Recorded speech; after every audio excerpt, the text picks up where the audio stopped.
انہوں نے تینوں چوروں کو پکڑا اور آنگن میں موجود ایک درخت کے ساتھ باندھ دیا۔ صبح انہیں قاضی کی عدالت میں پیش کیا جانا تھا۔ باقر اور جمیل دلاور سے مخاطب ہو کر کہنے لگے، ہم تمہاری وجہ سے اس جگہ پر بند کیے گئے ہیں، نہ ہم تمہارا ساتھ دیتے اور نہ یہاں پہنچتے۔ ہم قاضی کی عدالت میں بھی صاف مکر جائیں گے، ہمارا ارادہ چوری کا نہیں تھا۔ دلاور نے ان دونوں سے کہا، بالکل بھائیوں، ہم نے قاضی کی عدالت میں بھی یہ نہیں ماننا کہ اصل چور کون ہے۔ جب قاضی فیصلہ نہیں کر پائے گا کہ اصل مجرم کون ہے تو ہمارے ہاتھ کٹنے سے بچ جائیں گے۔ اگلے دن تینوں چوروں کو قاضی کی عدالت میں پیش کیا گیا۔ وہاں موجود بوڑھا شخص قاضی سے کہنے لگا، میں نابینا ہوں اور میرا ایک بیٹا ہے جو تجارت کے لیے دوسرے شہر گیا ہوا ہے۔ میں گھر پر اکیلا تھا، مجھے اکیلا پا کر یہ تینوں میرے گھر میں گھسے، لیکن خدا کو کچھ اور ہی منظور تھا۔ میں آپ سے گزارش کرتا ہوں کہ ان تینوں کے ہاتھ کٹوا دے تاکہ آگے کوئی بھی شخص چوری کرنے سے پہلے 1000 بار سوچے۔ اب قاضی ان چوروں سے مخاطب ہو کر کہنے لگا، تمہیں اپنی صفائی میں کچھ کہنا ہے؟ جس پر ہر ایک دوست کہنے لگا، میں چور نہیں ہوں، میں نے ان دونوں کے کہنے پر ان کا ساتھ دیا ہے۔ تینوں دوست ایک دوسرے کو ہی مجرم ٹھہرا رہے تھے، جس پر قاضی کے لیے یہ فیصلہ کرنا مشکل ہو گیا کہ اصل مجرم کون ہے۔ بزرگ نے ایک بار پھر قاضی سے کہا، اب میری بات مانیں اور ان تینوں کے ہی ہاتھ کاٹ دیں۔ لیکن قاضی کہنے لگا، ان میں سے تو کوئی مان ہی نہیں رہا کہ اصل چور کون ہے، ہر کوئی ایک دوسرے پر الزام تراشی کر رہا ہے، ہمیں انہیں ان کے جرم کے مطابق سزا دینی ہوگی۔ قاضی نے انہیں غصے سے کہا، تم میں سے جو بھی چور ہے اپنا جرم قبول کر لے ورنہ بعد میں اچھا نہیں ہوگا۔ قاضی نے انہیں منانے کی ہر ممکن کوشش کی لیکن وہ جوں کے توں رہے۔ قاضی بے بس ہو گیا، اسے سمجھ نہیں آ رہی تھی کہ وہ کیسے ان کو سزا دے۔ قاضی نے ان کا امتحان لینے کی کوشش کی۔ قاضی نے باورچی سے ان کو کھانا پیش کرنے کو کہا۔ سب سے پہلے دلاور کو گوشت پیش کیا گیا۔ اس نے ایک نوالا لیتے ہی تھوک دیا اور کہنے لگا، یہ کتے کا گوشت ہے۔ قاضی حیران رہ گیا۔ قاضی نے فوراً باورچی سے پوچھا، کیا یہ واقعی کتے کا گوشت ہے؟ باورچی بولا، نہیں قاضی صاحب، یہ کتے کا گوشت نہیں ہے، آپ بے جھجک تحقیق کروا لیں۔ قاضی نے فوراً اس کسائی کو بلوایا جس کی دکان سے گوشت آیا تھا۔ قاضی نے کسائی سے پوچھا، کیا تم اپنی دکان پر کتے کا گوشت بیچتے ہو؟ تمہیں اس کی سزا ملے گی۔ یہ سن کر کسائی ڈر گیا اور کہنے لگا، قاضی صاحب، یہ بکرا ہی تھا۔ اصل میں جب یہ بکرا پیدا ہوا تھا تو اس کی ماں مر گئی تھی۔ مجھے اس وقت سمجھ نہیں آ رہا تھا کہ اسے کیسے پالوں۔ ایک دن یہ بکرا خود ہی ایک کتیا کے نیچے بیٹھ کر دودھ پینے لگا۔ جب میں نے یہ منظر دیکھا تو اسے نہیں روکا۔ پھر یہ روزانہ اسی کا دودھ پینے لگا اور اسی کتیا کا دودھ پی کر جوان ہوا ہے۔ اس کے کچھ حرکتیں کتوں جیسی تھیں، شاید یہی وجہ ہے کہ اس کے گوشت سے کتے کی بو آ رہی۔ قاضی دلاور کی ذہانت پر حیران رہ گیا۔ اب دوسرے دوست باقر کو دودھ پیش کیا گیا۔ باقر نے دودھ پینے سے پہلے ہی سونگا اور سائیڈ پر رکھ دیا اور کہنے لگا، میں یہ دودھ نہیں پی سکتا۔ قاضی نے پوچھا، اس کی کیا وجہ ہے؟ باقر کہنے لگا، یہ دودھ زہریلا ہے، اس میں زہر ملایا گیا ہے، اس لیے میں اسے نہیں پی سکتا۔ قاضی نے ایک بار پھر باورچی کی طرف دیکھا اور اسے دودھ چیک کرنے کو کہا۔ باورچی نے ایک دوسرے برتن میں دودھ انڈیلنا شروع کیا۔ جب اس نے سارا برتن خالی کیا تو اس کے اندر ایک مری ہوئی چپکلی پڑی تھی۔ قاضی ایک بار پھر چونک گیا۔ اب تیسرے دوست جمیل کی باری تھی۔ اسے چنے پیش کیے گئے لیکن اس نے بھی کھانے سے انکار کر دیا اور کہنے لگا، یہ چنے پہلے کسی گھوڑے نے کھائے ہیں اور اس کے بچے ہوئے چنے اب مجھے پیش کیے گئے ہیں۔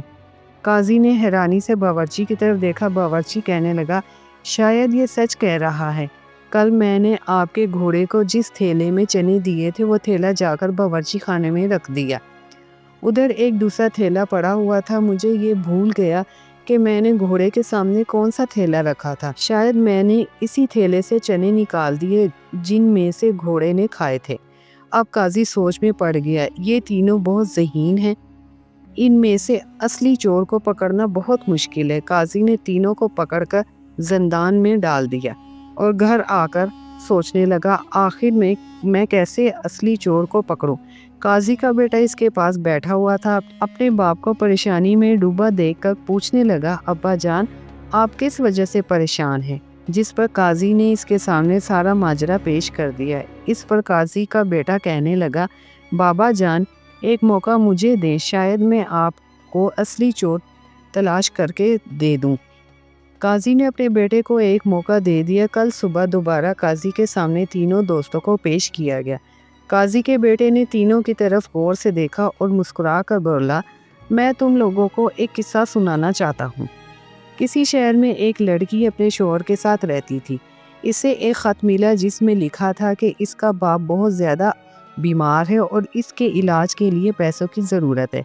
لڑکی کے پاس کوئی پیسہ نہیں تھا۔ اس نے اپنے شوہر سے کہا، میرے بابا بہت بیمار ہیں، مجھے ان کے علاج کے لیے پیسوں کی ضرورت ہے۔ اس کے شوہر کے پاس بھی کوئی پیسے نہیں تھے۔ پھر اس نے اپنی بھینس بیچ کر اپنی بیوی کو پیسے دیے اور اس کے بابا کے پاس روانہ کر دیا۔ راستے میں اسے ایک بد کردار شخص نے دیکھ لیا۔ لڑکی کو اکیلا پا کر اس نے اس کی عزت لوٹنے کی کوشش کی، لیکن وہ لڑکی رونے لگی اور اسے کہنے لگی، خدا کے واسطے مجھے جانے دو، تمہارے گھر میں بھی ضرور ماں بہن ہوگی۔ اس انسان کے دل میں رحم آ گیا اور اس نے اسے جانے دیا۔ لڑکی نے اس شخص کا شکریہ ادا کیا اور اپنا سفر جاری رکھا۔ اس نے تھوڑی دیر سفر کیا تھا کہ راستے میں اسے کچھ چوروں نے گھیر لیا۔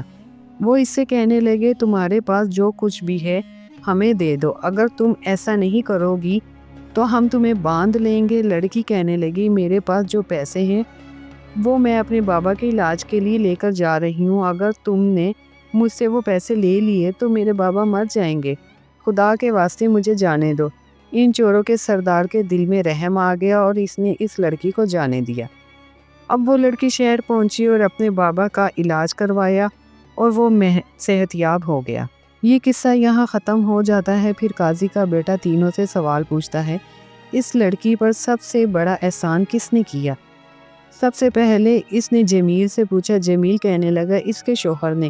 اگر اس کے شوہر نے بھینس نہ بیچی ہوتی اور نہ پیسے دیے ہوتے تو وہ اپنے بابا کا کبھی بھی علاج نہیں کروا پاتی۔ اب قاضی کا بیٹا باقر کے پاس گیا اور اسے کہنے لگا، تم بتاؤ لڑکی پر سب سے بڑا احسان کس نے کیا؟ باقر کہنے لگا، لڑکی پر سب سے بڑا احسان اس بد کردار شخص نے کیا جس نے اس لڑکی کو کچھ نہیں کہا اور جانے دیا، کیونکہ ایک لڑکی کی عزت اس کی جان سے بھی زیادہ عزیز ہوتی ہے۔ اس کے بعد قاضی کا بیٹا تیسرے شخص دلاور کے پاس گیا اور اس سے کہنے لگا، تم بتاؤ اس پر سب سے بڑا احسان کس نے کیا؟ دلاور نے کہا، اس لڑکی پر سب سے بڑا احسان اس چور نے کیا۔ اگر وہ چور اس لڑکی سے سارا مال چھین لیتے تو وہ اپنے بابا کا کبھی بھی علاج نہ کروا پاتی، اس لیے سب سے بڑا احسان چور نے کیا۔ اس پر قاضی کے بیٹے نے اپنے باپ سے کہا، یہی شخص اصل مجرم ہے۔ قاضی حیران رہ گیا اور اپنے بیٹے سے پوچھنے لگا، تمہیں کیسے پتا چلا کہ یہ مجرم ہے؟ جس پر اس کے بیٹے نے جواب دیا، آدمی جن عادتوں کا مالک ہوتا ہے اسے اسی خاصیت کے لوگ پسند آتے ہیں۔ اسی لیے تو اس انسان نے ایک چور کی اچھائی کو پسند کیا اور اس کی تعریف کی۔ اس کے بعد قاضی نے اپنے سپاہیوں کو حکم دیا کہ وہ دلاور کو لے جا کر تفتیش کرے۔ چور دلاور پہلے ہی ثابت ہو چکا تھا، تھوڑی سی مار پڑنے پر وہ اپنا جرم قبول کر گیا۔ زیادہ تفتیش کے بعد ثابت ہوا کہ دلاور ہی اصل چور ہے اور باقی اس کے دونوں دوست مال کو لے جانے میں اس کی سہولت کار تھے۔